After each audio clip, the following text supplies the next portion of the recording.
Falling in love with life that is becoming is something that is unquestionably undeniable.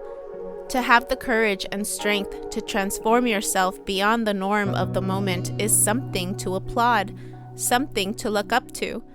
At one point in my life, I had questioned my sexual orientation.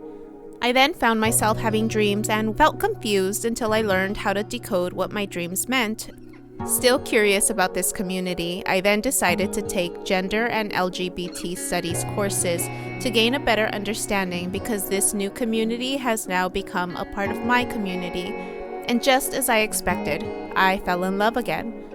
As I continued to learn more and more about this community's history, exploring how and why the acronyms were set up a certain way, and learning the evolvement over time with how naming has changed, a common theme continues to stand out for me. It's always about expansion.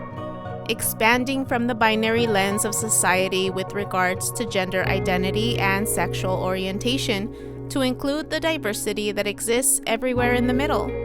Diversity is becoming the new normal because life is on a spectrum, requiring the extremes to show us how far left and how far right we can exist, but also how expansive the middle is becoming, ranging in degrees of intensity as well as being intersectional, as Kimberly Crenshaw termed it.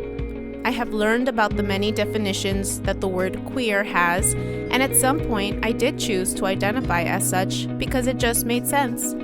However, I don't know if the word queer would suffice as an umbrella term to represent the expansiveness of this community. I think words, labels, and definitions help us have a starting point to understanding ourselves and each other better, but it is important to also recognize that these words, labels, and definitions will eventually need to evolve simply because we are always evolving as human beings, becoming the expanded version of ourselves with each generation that follows.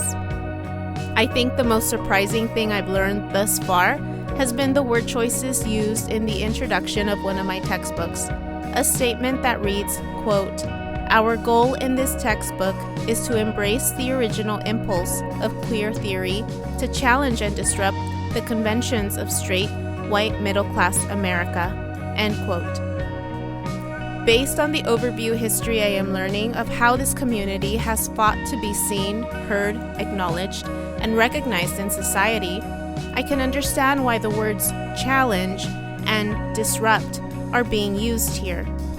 However, I hope that one day these words will be replaced with my words that read, "We are learning how queer theory became the expansion of conventional binary existence, giving birth and mutual respect to the freedom of internal and external alignment, however that presents itself in our ever-evolving existence as the human race."